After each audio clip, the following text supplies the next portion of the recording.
тогтмол цагт эрт унт гэдээ яриад байдаг шүү дээ. Тэр маань өөрөө энэ дааврын үйл ажиллагаа доктортой хэвэн явагдахад нөлөөлж байгаа гэж байна. Тэгэхгүй нэг өдөр эрт унтаал, нэг өдөр оройтож унтаал ингээл нөгөө хөрөөний шүд шиг ингээ хэлбэлзээ тавилын даавруудын бас үйлчлэх нөлөө бага болж ирнэ гэсэн үг. Тэгэхээр эрүүл нойр буюу хүүхэд эрт унтах ёстой, тогтмол цагт унтах ёстой, насандаа авах нойрны цаг гэж байдаг шүү дээ, тий. 8-аас 10 цагийг авсан байх ёстой. Энэ яг хугацааны чинь гүн нойронд нь өсөлтийн даавар хүүхдийн өсөх процесс явагдаж идэг. Тийм болохоор л нөгөө унтдаг хүүхэд өндөр болдог энэ төр гэж яриад байдаг тий. Тэр юм маань явж байгаа гэсэн үг.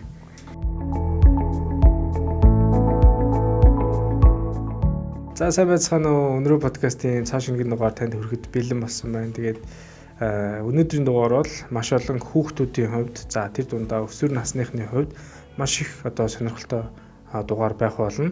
За энэ хөдөө ээж аав нар болгон хүүхдээ хэрхэн өндөр болгох вэ гэдэг энэ асуудалд бол анхаарал хандуулж идэг байх. За би ч гэсэн хүүхд байхдаа магадгүй хэрхэн өндөр болох вэ гэдэг ийм подкастыг сонссон бол өнөөдөр би илүү өндөр болох байсан болов гэж бодож байна. Гэхдээ би өнөөдөр өсгүйч гэсэн хүүхдээ илүү өндөр болгох тэр зөвлөгөөг бол өнөөдрийн зочин эмчээс бол хүлээж авах байх. Тэгээ өнөөдрийн сэдэв бол хүүхдийн өсөлтийн талаар бид бүхэн ярилцсан. За энэ талаасаа энэ сэдвийг бол илүү сайн ярьж чадах зочин бол би өнөөдөр олсон байгаа. За өнөөдрийн зочин бол за хүүхдийн бөөр дотоод шүүрлийн эмч за Бадам Сүрэмж хүрэлцэн ирсэн байна. За танд энэ өдрийн мэндийг хүргэе. За манай танд энэ өдрийн мэндийг хүргэе. За Бадам Сүрийн эмчийн хувьд бол бас богинохон юм сошиал дээр зөвлөгөөнүүд бас их явж идэг. Тэгээд би яг энэ талаасаа илүү ярьж чадах энэ сонирхолтой сэдв учраас зочин бол би бас сонгож урьсан байгаа. Тэгээд манай өнөөдрийн урилгыг хүлээж аваад маш олон хүүхэд багчуудын хувьд, ээжүүдийн хувьд ч гэсэн илүү ихээр ойлголтыг эмэг цэгцтэй бөгөөд зөв дараалтайгаар өгье гэж бодож байна. Тэгэхгүй бол хүн болгоныг өндөр болох тухай юм яриад байна. Тэгэхээр өнөөдөр хоёулаа та мэдээж нарийн мэргэжлийн эмч учраас танаас асуусан арай илүү ач холбогдол өндөр болов гэж бодож байна. За тэгээд эхний асуулт бол таны хувьд анх хаанаас ажлын гараа эхэлсэн цаашдаа ерөнхийдөө ямар чиглэл рүүгээ илүүгээр сонирхож ажиллаж байна вэ гэдэг. За тэр дундаа яг хүүхдийн дотоод шүүрлийн эмч, бүр дотоод шүүрлийн эмч гэдэг мэргэжлийг бас яагаад сонгох болсон бэ гэдэг талаас соёл яргаа эхэл. За намайг Бадам Сүрэн гэдэг. Би хүүхдийн бүр дотоод шүүрлийн эмч. Анх 2010 онд ашуус буюу анагаахын шинжилгээ ухааны үндэсний их сургуулийг төгсөв. Хүний их мэргэжлэр төгссөн. За 2015 онд хүүхдийн их эмч мэргэжлэр чиглэл нарийнсан байгаа. За 16-17 онуудад бүр дотоод шүүрлийн нарийн мэргэжлийг эзэмшсэн. За 15 оноос хойш бол их хүүхдийн эрүүл мэндийн үндэсний төвд ажиллаж агаад декрет авсан. Энэ хугацаанд бас интермед эмнэлэгт гэрээ тэмцээр ажилласан. Ай докторс өсөлтийн клиникт бас эмчээр ажиллаж байгаа. Хүүхдийн бүр дотоод шүүрэл гэдэг нь нэг байдаг юм эсвэл тусдаа сурдаг чиглэл юм уу? Энэ хоёр бол хоёр том тусдаа салбар байгаа. Тэгээд их хүүхдийн эрүүл мэндийн үндэсний төв бол улсын хэмжээний лавлгаа төв хүүхдийн. Тэгээ энэ эмнэлэгт маань энэ хоёр тасаг маань чиглэл маань нэг тасагт байдгийг. Тийм учраас нөгөө тухайн тасагт хүрэх чадвартай байх үндсээр хоёулангийн суралцсан гэж ойлгож байна. За тэгэхээр хос морьтой л мэргэжлэр суралцсан байна. Тэгээд энэ бас их сонирхолтой. Би бол дотоод шүүрлийн тал руугаа их сонирхолтой санагдаад байгаа. Цаашдаа ч гэсэн анагаахын шинжилгээ ухааны үндэсний сургуулийн бас мундаг эрдэмтэн доктор багш нарыг бас өрье гэж бодож байгаа. Тэгээд хоёулаа өнөөдөр бол дотоод шүүрлийн эмч бас хамгийн анхны салхийг хагалж бол та манай зочин хамартал ирсэн байна. Тэгэхээр хоёулаа өнөөдөр яг дотоод шүүрлийн эмчийн хүүхдийн өсөлтийн талаар ярих нь илүү ач холбогдол өндөр байдгийн байна гэдгийг бол би бас мэдэж авж байна. За тэгээд ер нь хүн хэдэн нас хүртэл өсөх боломжтой юм бэ? 22-3 настай залуучууд ч юм өөргөө 25 нас хүртлээр өндөр болно гэж бодцсон яваад идэг. Тэгээд зарим энэ сошиал дээр байгаа рекламуудыг харсан чинь яг нэг ийм юм идэж угаад хэрэгэлсэн чинь 10 сая өссөн ч гэдэг юм уу нэг ийм төрөгдлүүд их яваад байгаа байхгүй. Тэгвэл яг хүн хэдэн нас хүртлээр өндөр болох боломжтой юм бэ гэдгийг та хэлж өгч. Хүний өсөлтийн процесс гэдэг маш удаан процесс байдаг. Хүн эхийн умаад бүрлдгээс эхсүүлээд өсөлтийн процесс явагдана. Энэ процессд бол яг дотоод шүүрэл талдаас олон даавруудын нөлөө явж идэг. Энд өсөлтийн даавар болон бамбайн даавар, бэлгийн дааврууд хамгийн гол нөлөө үзүүлж идэг байгаа. За хүүхэд эхээс төрөхдөө 50 см төрнө. За нэг нас хүрэхдээ хамгийн их өсөлтийг хийдэг буюу төрсөн өндрийнхөө 50% нэмдэг буюу нэг настай хүүхэд маань 25 см нэмээд 75 см-тэй байх хэвээр. За дараагийн огцон өсөлтийн үе бол бэлгийн божилтын үе гэж идэг.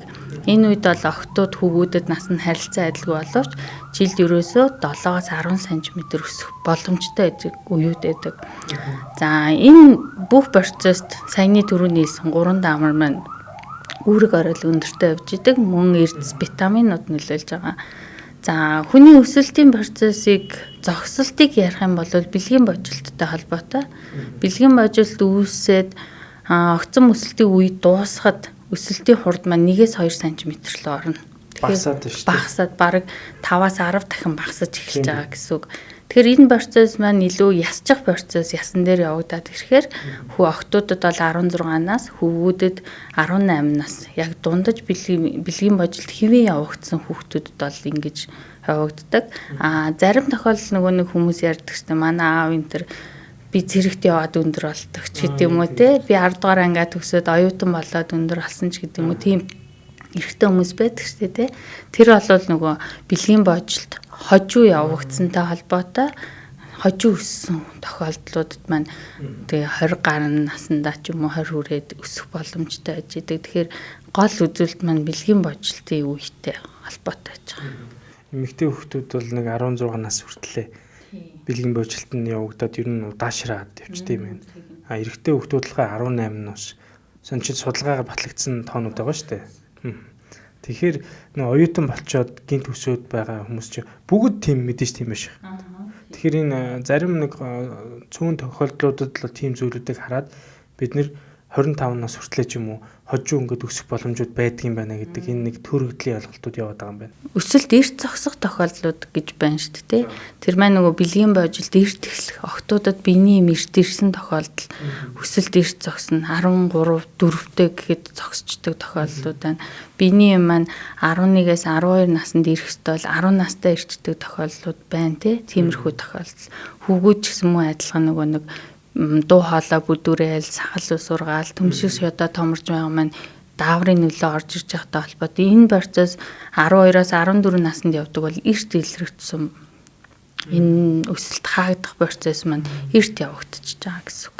Эмэгтэйчүүдийн сугармаа эмчтэй бас дугаар хийж байхад ярьжсэн байхгүй. Эмэгтэйчүүдийн биений юм хитэн наснаас эхэлж ирээд байгаа юм байна гэсэн чинь сүүлийн үед бүр эрт ирдэг болсон юм байна. 9 наснаас эхлээд ирж ийн гэдэг юм уу тий.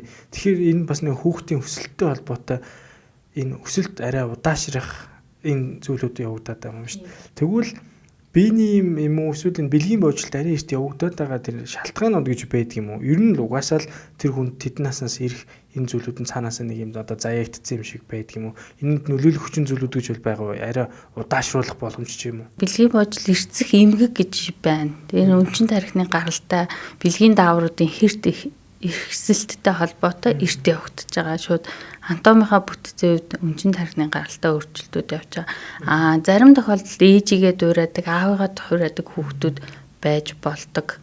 Би яг биений эмэрт ирэхээр өсөлт удаашрдаг гэдгийг уншижсэн юм байна. Яг хэрхэн өндөр болох үжилөө нэг тийм ном аваад зүр сонирхоод уншижсэн чи тэн дээр биений эм эрт ирэх юм бол өсөлт удаашрдаг гэдэг зүйл бол бас үндэслэлтэй юм байна. Тэгэхээр биений эм эрт ирээд байгаа, эрт ингээл хоолоо бүдүүрээд байгаа ч юм уу энэ тохиолдлуудад бол бас ер нь нөгөө өсөлт чинь жоохон удаашрын шүү гэдэг тохиог л эрт хаагдана шүү, өсгөө полишүүл гэсэн тохиолж байгаа. Тэр биений эмтэй холбохоор нөгөө нэг эстроген гэдэг эмэгтэй даавар байгаа. Тэгээ энэ даавар бол өөрөө өсөлтийн бүс буюу нөгөө хүний өсөх ясны ургалтыг сонгомлоор зогсоодог даавар байгаа. Тэгэхээр охтууд маань өндөр байжгаад ангидаа төрүүлж өсөж жагаад сүүлдээ өсөлт төрүүлээд зогсдог маань ерөөсөө шууд дааврынхаа нөлөөтэй явчихж байгаа. Гэтэ эрэгтэй хүүхдэд ч гэсэн эстроген дааврын нөлөө байж байгаа. Гэтэ нөгөө эмэгтэй хүүхдүүдийг бодвол хэмжээ бага учраас арай хожуу өсөлтөнд нөлөөтэй бас гол даавруудын нэг чинь бэлгийн божилтын үе юм биш. Тэгэхээр эрт ингээд өсөөд эрт өндөр болоод байна гэдэг чинь бас эргээд бэлгийн божилтын нэрт явагдаад байгаа гэл тэр одоо бие махбодод сануулад байгаа зүйл байна тий. Одоо нөгөө бэлгийн божилт эртсэн хүүхдүүд маань яадаг вэ гэхээр ангидаа маш өндөр байдаг. Яг нөгөө үеийнхнийгээ бодвол баг толгойд аваад 10 20 санжаар өндөр. Ягаад гэвэл нөгөө үеийнх нь яг хэвийн физиологтой хүүхдүүд 2 дааврын нөлөөгөөр өсөж байгаа байхгүй. Нөгөө хүүхд маань бэлгийн дааварыг нэмэлт даавар ороод ирчихээр огцон өсөлтний явагдчихдаг.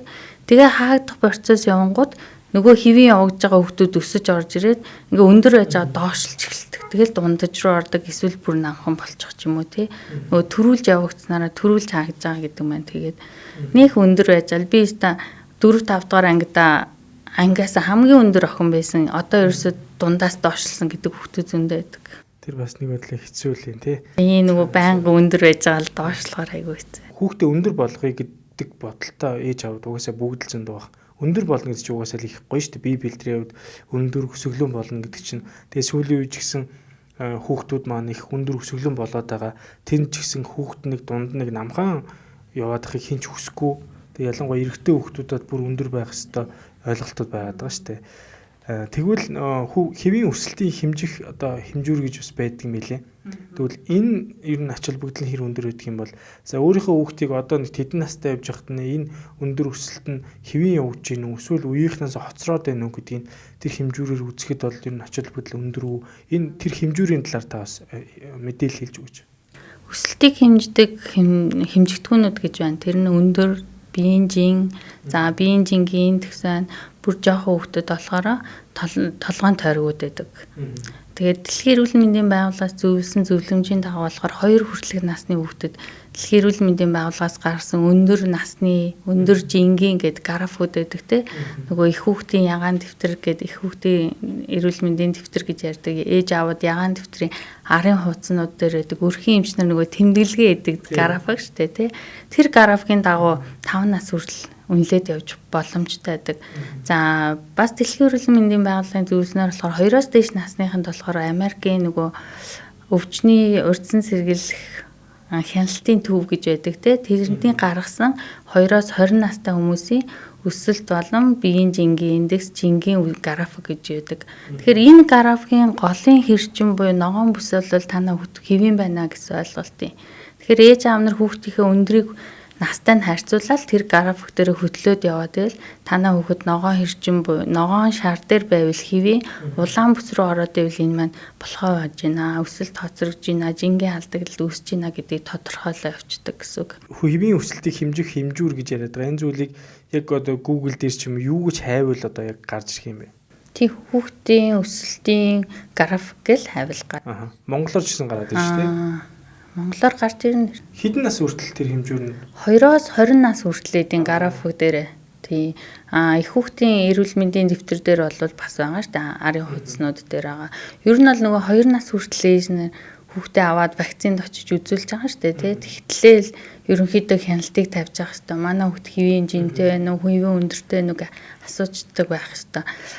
Нөгөө манай дээр ирж байгаа ээж аауд мань хүүхдийн хоцрогдол бүр маш их байждаг. Одоо нэг 10 настай мөртлөө 8-9 см-ийн хоцрогдол алитий үүсчихсэн.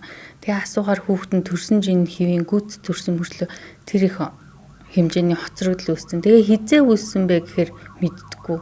Тэгээ нэг чиглүүлэх асуулт тавиад 2 нас хүртэл вакцин хийлгэж хахад зүгээр л юу ч яриаггүй гэл. Тэгээ яг судлал ерөөсөө нөгөө дэвтрийг харахвал хоцрогдол аль хэдийн тэр үеэс эхэлсэн 1 наснаас эхлээд үүссэн байх жишээний байж идэг. 10 настай ирнэ 8 настай хүүхдийн юм шиг одоо хоцрогдолтой явж ивэл тэрийг эргээр засах боломж юу нэрээд эсвэл бүр эрт анхаарах нь илүү очил бүтэлтэй байдаг юм уу? Одоо нөгөө гол хяналт гэдэг маань энэ дээр явж байгаа. Хэрвээ танаа хүүхэд яг графикийнхаа хэвийн бүсэд байж ивэл энэ төсөлтөн дээр санаа зовох юм байхгүй. Жил тутам хүүхдүүдийн өсөх дундаж хэмжээ гэж байгаа. Одоо нөгөө 2-оос 10 бэлгийн божилт эхлэх үе хүртэл нэг жилдээ 4-5 санж өсөх ёстой. Бэлгийн божилтын үед 7-оос 10, бэлгийн божилтын дараа 1-2 гэдэг энэ тогтмол тоонуудаар өсөж чадж ивэл тэр графика дагаад өснө гэсэн үг. Тэр тоонуудаас жил тутам л нэг санж хасагдаал 4 үсэх газар 3 өсөөл ингээд ах маань 3 жилийн дараа 3 см-ийн хоцрогдлыг үүсгэж байгаа. Тэгээ бэлгийн божилтын үед бүр их 10 өсдөг насан дээр 7 өсөх юм бол ингэж явсаар хагаад хоригдлагцаар хагаад энэ хоцрогдол үүсэж байгаа болохоос биш хүүхэд 1 жил огт өсөхгүй байж байгаа л гинт дараа жил нь өсдөг процесс биш байна шүү дээ. Жил болгон л явна, гол нь дундаж хэмжээгээ өсөж гинүү гэдэг нь хамгийн чухал. Тэгэхээр бид нар өсөлтийн хоцрогдлыг арилгахын тулд жилийн дундаж хэмжээнд дэр нэмж өсөхгүй болвол хоцрогдол 20 нас хүрэх 18 нас хүрэхдээ яг л тэр хэмжээгээр дунджаас доогуур өсөлт зогсчдөг гэж ойлгож байна. Тэрийг нь хүүхэд байхаас нь сайн анзаараад явах юм бол тэр үед нь эмч зөвлөгөө өгөөд тэгээд яг тэр зөвлөгөөг нь дагаа авчих юм бол хүүхэд нь хангалттай өсөж болох хэмжээ буюу түүнээсээ ч өндөр болох боломж байгаа юм биш үү? Хүүхдийн эрчимтэй өсөлтийн үеэс өмнө гоё нөгөө өсөлтийн хоцрогдлоо арилгацсан байвал илүү үр дүнтэй. Тэрнээс биш нөгөө өсөлт 1-2 см явдаг үедэр хоцрогдлоо мэдвэл бас хэцүү. Оройтох шат руугаа яадаг. Эрт мэдэх тусам бид нэр одоо нөгөө 10 настай хүүхдийн хоцрогдлыг арилгах 15-тай арилгах хоёр шал өөр байна шүү дээ тий. Тэгээ айжин процессыг дэмжиж явахад жилд 1 санж илүү өсөхөд 3 жилийн дараа 3 см-ийн хоцрогдол арилжиж болно. Айжмаар байна. Тэгэхээр яг ээжүүдээ сонсож байна уу тий. Яг ягаан дэвтэр чинь маш чухал мэдээлэл байгаа юм байна. Тэгээд бас өнөөдөр битэрийн ярьж байгаа өндөр болоход одоо шивийн өсөлтийг хэмжих хэмжүүр гэдэг энэ үзүүлэлтүүдийг хүртэл харж агаад одоо бас яг энэ хүүхдийг намайг баг байхад одоо яг жишээлбэл хүүхд хэрхэн өндөр болох вэ ч юм уу эсвэл ийм одоо подкаст ингээд ийм нарийн мэржлийн юмч мэдээлэл өгч ийсэн бол хоцрогдол хизээ байна гэдгийг маш сайн ойлгоцсон бүр илүү ч өндөр их боломжтой байсан юм байна. Тэгэхээр яг одоо үзэж байгаа бол та оройтойгоо байгаа бах. Яг энэ хүүхдийн хэмжүүрийг үзээрэй, ягаан дэвтрээр эргүүлээд нэг хараарай. Тэгээ бидний подкастыг дуустал үзэх юм бол бүр илүү ойлгомжтой болох бах. За өндөр болоход нөлөөлөх дэмжих хүчин зүйлүүд гэж юу нэр байна вэ? Тэр хүчин зүйлүүдийг илүү одооноос бариад ойлгоод авчих юм бол нөгөө нэг одоо өндөр болох бүр нөгөө зорилготой хүрэх байх л гэж бодоод байна л та. Тэгээ одоо ер нь өндөр болоход илүү сайн нөлөөлөд байгаа хүчин зүйлүүдийн та хэлж өгөөч. Хүүхдийн өсөлтөнд нөлөөлөх хүчин зүйл дэмжих сөрөг гэж хоёр янз байна шүү дээ тий. Тэгэхээр хүүхдийн өсөлт маань өөрөө дотоод болон гадаад нөлөөллийг авна. Тэр дотоод шалтгаан бол хамгийн чухал нь генетик ээж аавын өндөр халаа авчна. Та одоо нөгөө өөрийнхөө аав ээж нь өөрийнхөө өндрөөс хамаарат хүүхдээ хэдэн сантиметр болох боломжтой гэдгийг томьёол байгаа. Тэгээ тэр томьёолыг тэрийг ашиглаад үнэхээр хүүхд маань үнэхээр намхан болох гэдэг л одооноос багаас нь дэмжиж явуул илүү сайн байх нь шүү дээ тий. Тэр томьёо маань өөрөө охтууд хөвгүүдэд харилцаа өрөөдөг. Охтуудад болохоор аавын өндрөөс 13-ыг хасаад ээжийн өндрийг нэмээд 2 туваадаг. За хөвгүүдэд болохоор ээжийн өндөр дээр 13-ыг нэмээд аавын өндрийг нэмээд 2 туваана. За ингээд энэ гарсан тооноос дээшээ доошоо нэмэх хасах 10 санж. Тэгэхээр энэ маань нөлөөлөх хүчин зүйлд орж байгаа 10 санж гэж ойлгож байна. Эцэг эхийн өндрийг бодвол бид нэр суур өндөр гэд явчих. Тэ суур өндөр энэ бол генээс заягдсан болох өндрийн 80%-ийг шийдчихэж байгаа ойлголт тахана. Тэгэхээр үлдсэн 20%-ийг бол хүүхэд хичээгээд байвал ээж аав нь дэмжээд байвал энэ 10 санжаар 10 ба түүнээс дээш санжаар илүү өсөх боломжтой болчихно гэсэн үг. Дараагийн нэг юм нөлөөлөх хүчин зүйл болохоор архаг эмгэгүүд орж ирнэ. Элэг бөөрийн үйл ажиллагааны архаг эмгэгүүд, дотоод шүрлийн гаралтай эмгэгүүд ээж болно. Хоол тэжээлийн гаралтай, гидсний эмгэгүүд, тэг шимт тэжээлийн алдагдлын гаралтай байж болно. Дараа нь болохоор нөгөө нойр, дадал зурчил гэдэг юм орж байгаа. Нойр, спорт, тогтмол хөдөлгөөн хийх, за тэтгэр зүйлсүүд орно гэсэн үг. Тэгэхээр сайнаар нөлөөлдөг зүйлч олон байна, сүргээр нөлөөлдөг зүйлч олон байгаа юм байна. Тэгэхээр магадгүй ээж аав нугасаа өндөр бол энэ бол цаанаасаа удамын өндөр болох боломжтой хүүхдүүд байгаа юм байна шүү дээ. Ээж аав нь өндөр хэрнээ намхан болох боломжууд юу бас байгаа юм. Бага. Тийм. Тийм тохиолдлууд ирдэг. Манай аав ээж хоёр бүгдээрээ өндөр би юм байна гэл. Тэгэл судлаад үзэл нөгөө нэг гадаад хүчин зүйлээс нөлөөллүүд маань өөрөө дандаа өсөлтийг дэмжихгүй сөргөөр нөлөөллүүд өндөр байвал тэр хүүхдийн өсөлтөнд нөлөөлөө авчиж байгаа. Гэтэл аав ээж нь амхан мөртлөө өндөр болсон хүүхдүүд бас зөндөө байдаг. Тэр маань өөртөө хизээнээс эхэлж өсөлтөө дэмжсэн, хизээ спорт хийснээс хамаарат бас өсөлт дэмжих процессыг явчихж байгаа гэж ойлгож байна. Тэгэхээр л нөгөө суур өндрөөс давж болно, дутууж хийж болно гэдэг л ойлголт явж байгаа гэсэн. Тэгэхээр магадгүй танаа аавч хоёр чи өндөр бол та илүү өндөр болно гэдэг 100% найдаад хэрэггүй юм байна. Эсвэл ээж аав маань намхан юм чин би угаасаа л намхан болно гэд бас хайжиж болохгүй юм байна. Тэгэхээр аль алинд нь давуу болон сул талууд тэгш юм одоо юу мөрдөө шудраг бараг тийм зарчим яваад шүү дээ тий.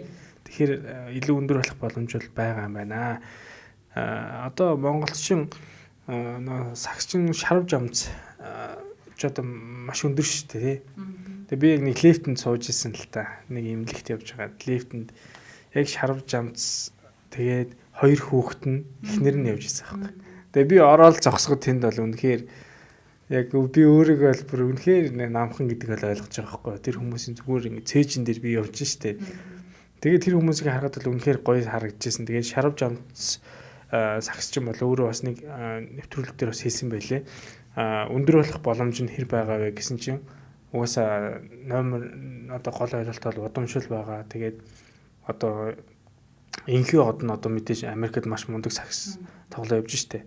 Тэгэхээр тийм өндөр болохын тулд угаасаа маш сайн унтдаг байсан гэж байгаа. Тэгээд хоол ундаа сайн иддэг байсан гэж байгаа. Тэгээд ер нь яг гадаад хүчин зүйл буюу те одоо тэр зүйл дотоод хүчин зүйл ч юм бол ген юм биш те. Гадаад хүчин зүйлүүд бол илүү сайн анхаарал явсан тэр зүйлүүд бол бас байгаа юм байлээ. Тэгээд тэн дээрс харахад бол өндөр болох боломжууд бас нэлээд бас байгаа юм байна гэж харсан. Гэхдээ өндөр хүүхдүүдтэй ээж тийм зөвлөгөө өгөхөр нэг хүмүүс шудраг бус юм шиг санагдчих магадгүй. Гэхдээ та бол тэр ойлголтуудыг бас хэлж өглөө штэ тий. Намхан ч гэсэн асуудал бол байхгүй. Өндөр болох боломжууд бол бас байгаа гэдгийг бол хэлж байна. За тэгэхээр хоёулаасаа ярьлаа штэ. Тэгээд хүүгийнхээ өндрийг бодохын тулд яах юм, охиныхоо өндрийг бодохын тулд яах юм гэдгийг та бас өөр дөрөв жишээ татаад хэлээд өгөөч. Тэгвэл хүмүүс илүү хөр ойлгох бах. Би бас энэ дээрээс давхар бодоод үзье гэж бодож байна. За тэгээ. За манай нөхөр бол 172 см. Тэгээд миний өндөр бол 162. Тэгэхээр би хүүгийнхээ өндрийг олохын тулд 164 дээр миний өндөр дээр 13-ыг нэмнэ. 13 тогтмолтой. Тогтмолтой энэ нөгөө хүүсийн өндрийн ялгаа гэж боддог. 177. Тийм, тэрэн дээр манай нөхрийн өндрийг нэмнэ. 172. Тийм. За ингүүд 349. Ингээд 2 тухайн. Хаадаг нь 2. Энэ хүүгийн чинь дундаж өндөр юм байна. Энэ боломжит гений өндөр гэсэн үг. 174.5 см нь хэвиндээ дунджаар нэг юм болох боломжтой гэсэн. Энэ дээр нэмэх хасах 10 см. За нэмээд маш сайн анхаарал одоо хоёулынх нь өнөөдөр ярьж байгаа зөвлөгөөг сайн ойлгоод байх юм бол яах юм бэ гэхээр 184.5. Тий. Танаа хүүгийн чи өндөр хэд яваад байна? Одоо манай хүү 16 настай. 181 см өндөртэй. Гайхалтай. Ер нь хангалттай 184 болчих юм биш үү? Тий. Ер нь бол болчих. Та энэ дээр нөө гадаад хүчин зүйл дээр илүү сайн анхаардаг уу? Хүү чи яг энийг маш сайн ойлгож хэрэгжүүлдэг үү? За юу хэрэгжүүлж байна ер нь? За манай хүү бол за нойр бол бас унтна тий. Тэрийг ол мэдж байгаа. Өндөр өөрөө спортод айгуу дуртай. Сагсан бөмбөр хичээлдэг. Тий. За 7 настайгаас хойш сагсан бөмбөр тоглосон. Тий. За хоёул одоо тасаа 4 хүүтэй гэсэн шүү дээ. Тий, 4 хүүтэй. 4 хүүтэй. За хоёул охинтой байвал охины чи өндрийг хоёул яаж бодохыг бас бодоод өгч. Тэгэхээр нөхрийн чи өндөр дээр нөхрийн өндрөөс 172-оос 13-ыг хасна. Хасна 13. 159. Тийм, тэн дээр 164-ыг нэмнэ. Миний өндөр. Нэмэх нь 164. За. Тэгээ 2 туан. 323-ыг хуваадаг нь 2. За 161.5 байна. Тий, ээжийнхээ өндөрт хүрэхэрэг болчихж байгаа. Тийм ээ. Тий. Сайн анхаарал байвал хоёулынх нь өнөөдрийн зөвлөгөөг сонсоод байх юм бол 171.5. Тийм, 161-ээс 171-ийн хооронд бүсэх боломжтой гэсэн үг. За тэрнээс дээшээ ч давч болно шүү дээ. Энэ бол хонлын хүрээнд ярьж байгаа болохоос хүний хичээл зүтгэлийг бол бид нар үнэлж чадахгүй шүү дээ, тий. Яг одоо та бүхэн уцаа гаргаад яг ингээд бодохоор хэцүү байх бол уцаа гаргаад яг над шиг ингээд бодчих. Тэгээд өндөр болох боломжоо одоо хүүхдүүдэд хилээд өгч хүүхдүүд чинь яг ингүүл өндөр болох юм байна гэдгээ ойлгоод авчих юм бол нэг дургу ногоогоо идэх бах, унтахгүй байгаа бол унтах бах те спортод дургу бол спортоор хичээлэх бах. Тэгэхээр энэ хүүхдээ чи өндөр болох талаар өнөөдөр бид хоёр ярьж байгаа. За би ч харж байгаад хүүхдээ хэрхэн өндөр болох талаар их нэртэйгээ сууж байгаад яг саяхыг бас бодож үзнэ. Маш их сонирхолтой санагдчихээн л та. За хүүхдийн өсөлтөнд ерөөхдөө хоёлоо тэгвэл нойр бас яг яаж нөлөөлөд байгаа юм бэ гэдгийг хэллээд үгүй. Яг нь нойр чухал гэж хажгаар хүмүүс нойрыг тоохгүй бах. Жишээлбэл яг яагаад сайн унтах хэрэгтэй гэдэг байгаа юм. Юу н хідэн цагаас эхэлж унтах юм. Нөгөө өсөлтийн даавар гэдэг энэ зүйл чинь унтахтаас одоо холбоотой муу гэдгийг та хэлээд өгөөч. За хүүхдийн өсөлт нөгөө 3 гол дааврын хамгийн чухал нь яг өсөлтийн даавар байгаа. Энэ нь болохоор хүний чүмэгт ясыг сунгадаг, булчингийн массыг нэмэгдүүлдэг, өөхний эсийн задрлыг нэмэгдүүлдэг ийм гол үйлчилгээтэй. Тэгэхээр булчин, томрон, яс ургалт, өсөлт өндөр болдог гэсэн үг. Тэгэхээр энэ даавар маань даавар болгон өөрийн гэсэн физиологийн цагтаа байж идэг. Тэгэхээр энэ даавар шүн дунд гүн ойронд хөвчлэн ялгардаг. За өдрийн жишээ нь олон улсын судалгаагаар харахаар өсөлтийн дааврын шөндөө ялгарх хэмжээ 4.7 наномол миллилитр байхад өдөр бол 2.3 байх жишээ нь 2 дахин бага ялгардаг. Тэгээд насныхаа хувьд бас харилцан адилгүй байж идэг.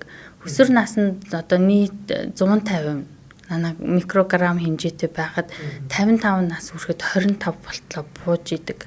Тэгэхээр ерөнхийдөө өсвөр насны хүүхдүүд маань яг эд өсдөг насандаа илүү унтчихвэл дааврын ялгарл маань хамгийн илүү ялгарх боломжтой, хамгийн их өсөлтийг авах боломжтой. Цаанаасаа физиологийн процесс нь ингэж явж байгаа гэсэн үг юм. Тэгэхээр нөгөө тогтмол цагт эрт унт гэдээ яриад байдаг шүү дээ. Тэр маань өөрөө энэ дааврын үйл ажиллагаа доктортой хэвэн явагдахад нөлөөлж байгаа гэж байна. Тэгэхгүй нэг өдөр эрт унтаал, нэг өдөр оройтож унтаал ингээл нөгөө хөрөөний шүд шиг ингээ хэлбэлзээ тавилын даавруудын бас үйлчлэх нөлөө бага болж ирнэ гэсэн үг. Тэгэхээр эрүүл нойр буюу хүүхэд эрт унтах ёстой, тогтмол цагт унтах ёстой, насандаа авах нойрны цаг гэж байдаг шүү дээ, тий. 8-аас 10 цагийг авсан байх ёстой. Энэ яг хугацааны чинь гүн нойронд нь өсөлтийн даавар хүүхдийн өсөх процесс явагдаж идэг. Тийм болохоор л нөгөө унтдаг хүүхэд өндөр болдог энэ төр гэж яриад байдаг тий. Тэр юм маань явж байгаа гэсэн. Тэр чинь нойрны мелатонин гэдэг даавар байгаа шүү дээ. Тэр даавартай хамт өсөлтийн даавар чинь хамт графикаар ингээ өсдөг юм хэлээ шүү дээ хараад байгаа. Тэгэхээр өсвөр насны ер нь өсвөр насч гэлтгүү цэцэрлэгийн хүүхдч байсан бас л эрт унтчихлээвэл эрт өсөх юм. Одоо хурдан өндөр болох юм биш үү?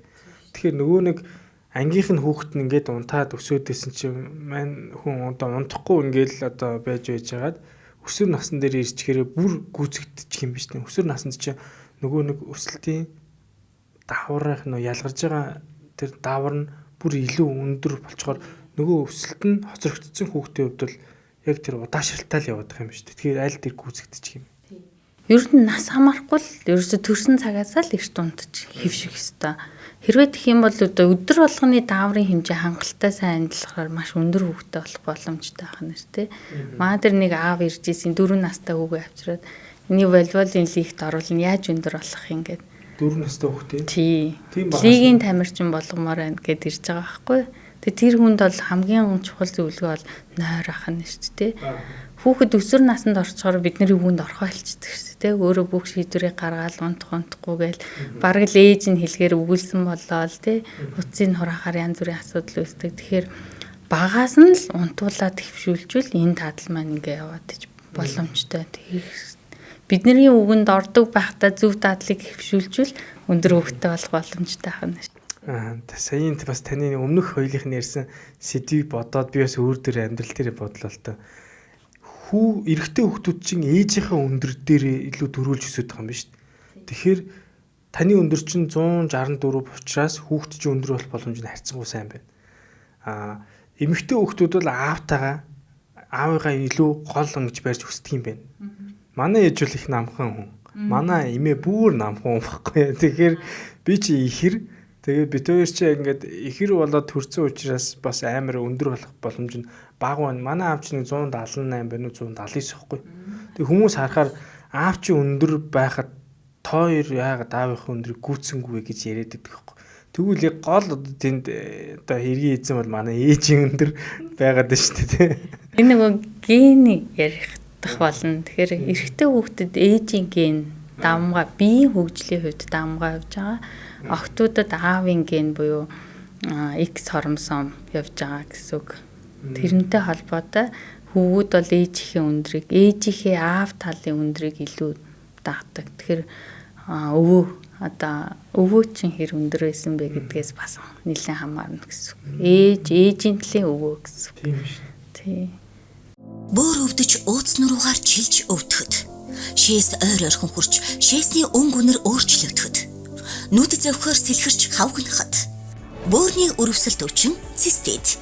Бөөр давсагны чулуужих эмгэгийн эмчилгээнд цистоныг зөвлөж байна.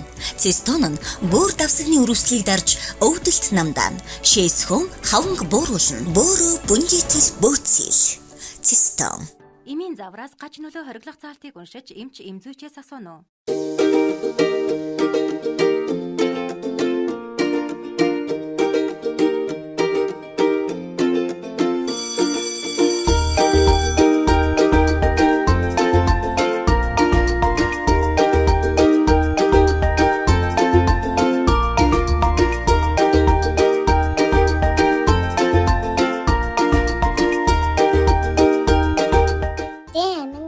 Баяжуулсан сайн суу.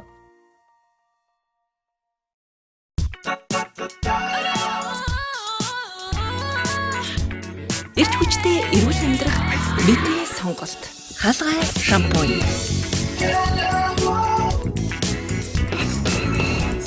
Дөрвөн төрлийн хаалгай шампунийг үснийхээ онцлог тохируулан бид хэрэглэдэг. Эрүүлэр үсээ хайрлая. 100% байгалийн гаралтай аяг таваг угаагч хөөс доктор Уна өөх тосыг хоромхон зорт задалж сав суулгыг гялалзуулна. 3 дахин химнэлттэй мөн олон төрлийн нэм бактерийн эсрэг үйлчилгээтэй учраас хүүхдийн угаж, жимс, хүнсний ногоо зэргийг угаахад тохиромжтой. Өнгө үнэр оруулагчгүй байгаль дээлтэй доктор Уна аяг угаагч хөөсийг хэрэглэж гэр бүлээ болон их дэлхийгээ хайрлаарай. Тэгэхээр өвгөөс эхлээл ээж дээр ирээл, над дээр ирээл одоо би дараа нь манай охин чинь миний өндрөөр яваад тэнгуүтээ манай охины гарсан хүүхэд нь миний өндөр дээр илүү ингээд давмгаалаад ингээд цаашгаа явчих юм шүү дээ. Тийм байна. Тийм болохоор намхан байвал өндөр хүнтэй суусан ч гэсэн хүү гарах юм бол намхан байвал нөгөө намхан үнэл дуурайгаад яаж нэмсэн тэгэл нөгөө л жоохон тоо руу орчод шүү дээ. Тийм. Тэгэхээр би нөгөө ээж аваад үнэхээр өөртөө намхан болвол нөгөө 20%-ийг л аягүй сайн ашиглаад байвал өндөр болох боломжтой болчихно шүү дээ. Гадаад төвчин зүйлээ ярьж Тийм. байгаа. Тэрийгэл дэмжээд байвал багаас нь дэмжээд байвал өсөх боломжтой байх нь шүү дээ. Тэгэл намхан үний хүүхд хүмүүс тгээ орхицээ. За бид хоёр намхан юм чи манай хүүхд угсаал намхан байж гэдээ орхичдаг байхгүй. Тэгэхээр эрт өсөлтийг дэмжиж байвал ерөөсөө л өндөр болох боломж бол байгаа гэсэн. Энийг ихт ойлгоцсон байсан болов уу? Гэтэ ихэр хүмүүс ч бас нөгөө өсөлтийн процесс чинь нөгөө төрөхтөл та нар чинь жижигхэн төрн, жим бахта төрн те энэ процессууд явдаг. Өсөлтийн даавар гэж яриад байгаа. Өсөлтийн дааврын талаар бас хоёлаа бас товчгоо мэдээллийг өгчий гэж бодож байна.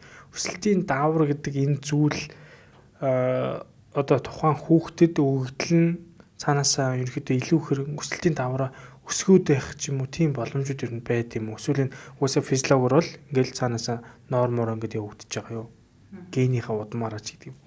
Өсөлтийн даавар өөрөө өнчин тархинаас ялгардаг, урд хэсгээс нь ялгардаг юм даавар. Ерөөс түрүү ярьсчлан ясыг сунгана, булчин томруулна, өөхнөөс энерги үсэх юм гол үйлчлэгээ үзүүлдэг даавар гэдэг. Энийн ялгарл нь унтахаар ихсэж байгаа. Тэгэхээр физиологоор явж байгаа ч гэсэн энийг идэвхжүүлэх аргууд гэж байна. Байнгын тогтмол нойр байна, дасгал хөдөлгөөн.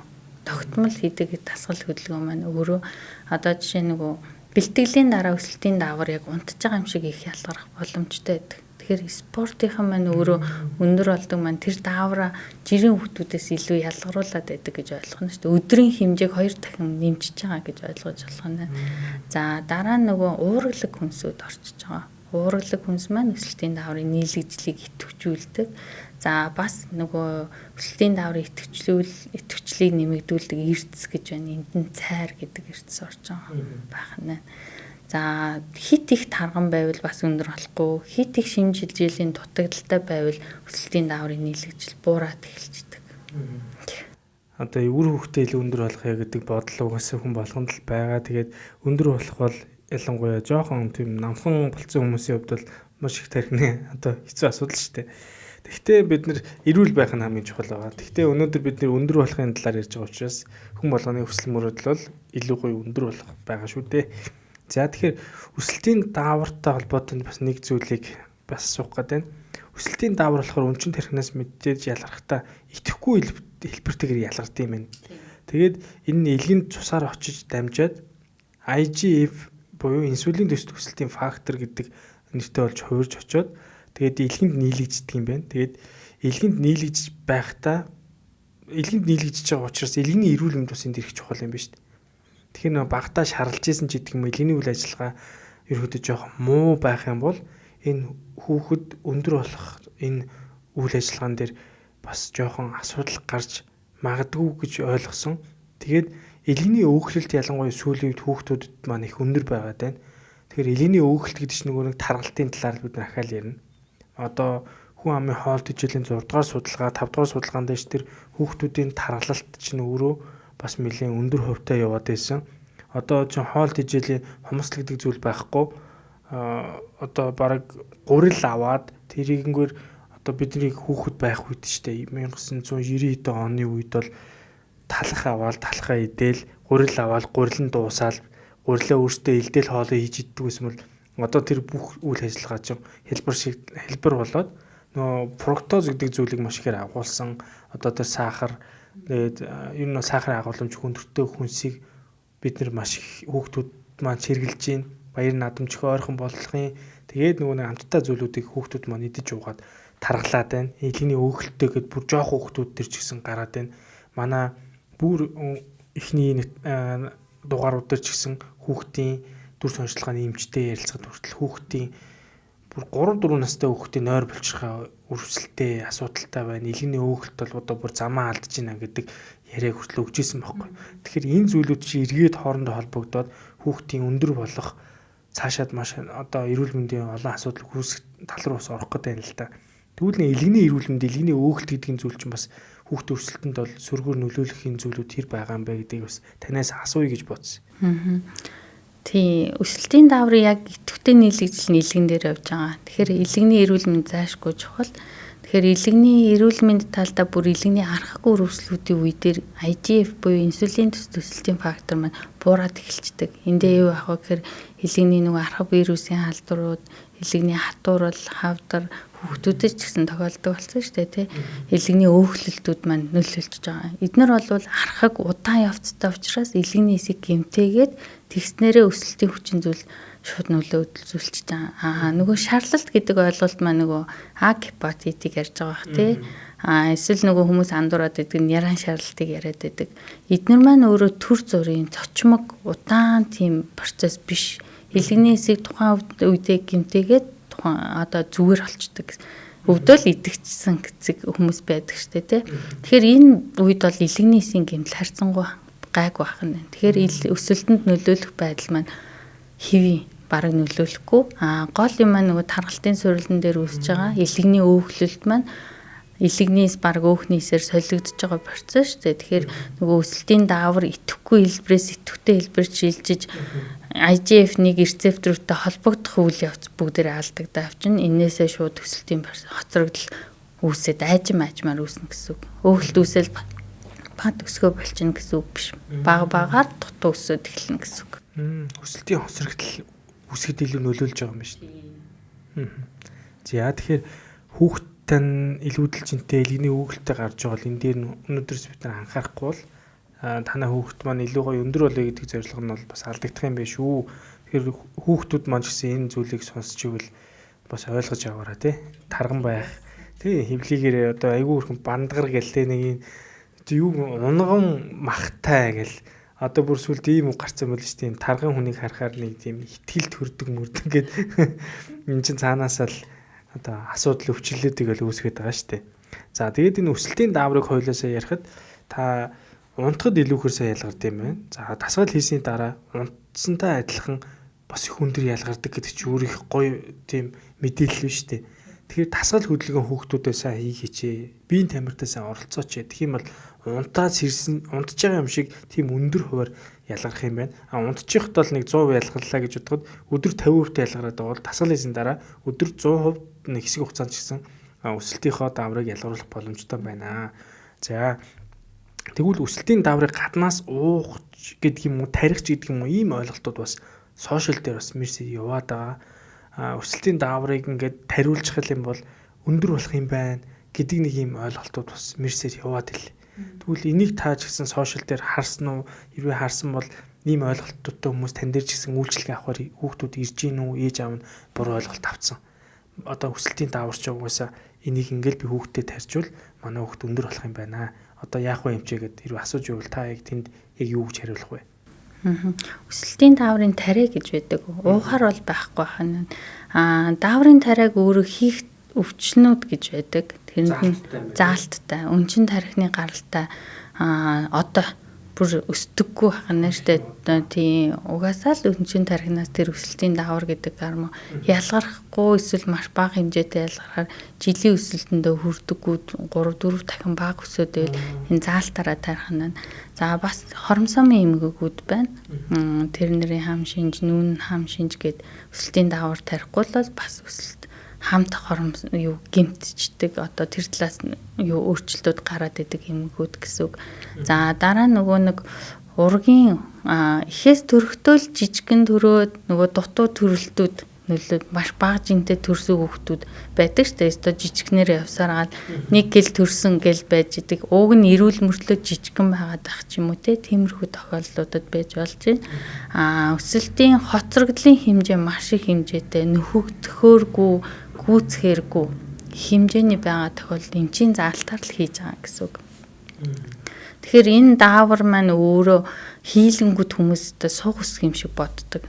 Энэ өөрөө цусан дахь тун дээр тодорхой хэмжээний нэмж байгаа гэж ойлгож байна шүү дээ. Гаднаас шууд оруулж өгж байгаа учраас цусан дахь тунг нэмж өгж байгаа. Тэгэл процесс удаасаараа явдаг байх нь байна. Тэгэнгүүт тариа ангиуд л 1 сарын дараа хэдэн санжаар өсчихнө гэж бодоод байдаг. Тийм процесс бол биш. Яг өөрийн өсөлтөн дээр бага хэмжээний илүү өсөлтийг л нэмнэ гэсэн үг. Тэгэхдээ эмгэгүүд юу идэл зөвлөгдөх юм бэ шүү дээ. Яг нэг эмгэг биш мөртлөө хоцрогдол их өндөртэй хүүхдүүд гэдэг байгаа шүү дээ. Тийм тохиолдолд эсвэл нөгөө дутуу төрөө бага жинтэй төрөөд угаасаа жижигхэн байгаа үеүүдэд бол яг өөрийн өсөлт явж байгаа. Тэгвэл хоцрогдол өндөр учраас арай илүү өсөх гээд байгаа. Нөгөө 3 тохиолдол маань заашгүй энэ хүүхд хийхгүй л бол өндөр болохгүй тохиолдлууд. Тэр маань их хүүхдийн эрүүл мэндийн үндэсний төвийн дотоод шүүрлийн кабинетэд хянагдаад хийлэгдэг байх нь шүү дээ. Энэ процессыг бол яг л хүүхдийн дотоод шүүрлийн эмч хийх ёстой. Дотоод шүүрлийн эмчээс асууж иж тийм заалт байгаа эсгээ шалгаж иж тэгээ даавар хийхгүй заалтууд гэж бас байна шүү дээ тий. Нэгдүгürt нэг өсөлтийн бүс хаагдсан тохиолдолд хийхгүй тэр бол ясны ургалт өндөрт ямар ч нөлөө үзүүлэхгүй ханаа. Дараа чихрийн шижийн өвчтөй ол хийхгүй өнчин тархины гаралтай хавдар байвал бас хийдэггүй. Тэгэхээр эдгээрийг үед болохоор хийчих юм бол илүү тэр өвчнийг хүндрүүлэх. Сахарын юунд л нөлөөлж байна. Гипергликеми буюу сахар ихсэлтийг үүсгэж байгаа. Тэгэхээр хийхгүй гэсэн үг. Тэгэхээр эдгээрийг шалгаж ийж, заалтаа гаргаж ийж тэрийг хийн гэсэн үг. Хэрвээ яг ийм ойлголтуудыг сошиал дээр аваад буруу ойлголтоо явьж байгаа бол дотоод шүүрлийн тэр үндэ хүүхдийн дотоод шүүрлийн эмчтэр өнөөдрийн манай зочин шиг ийм нарийн мэргэжлийн хүн дээр очиж зөвлөгөө авах юм байна гэдгийг бол ойлгож авах нь зөв баг. Тэгэхгүй бол сошиал дээр бас энэ зарим мэдээлэл үнэхээр замбраагүй. Та хүүхдээ өндөр болохыг хүсэж байгаа бол энийг хийлгэрэй гэдэг ийм мэдээлэлд би хит харсан байхгүй. Тэгээд энэ надаас ч гэсэн хүн асууж исэн учраас би тухайн үедээ бас яг шууд болно болохгүй би хэлж мэдгүй учраас нарийн мэргэжлийн эмчтэй ярилцж байгаа. Яг энийг сонсож байгаа бол тэр хариултыг бол би яг зочноороо дамжуулаад танд хүргэж байгаа гэсэн үг шүү.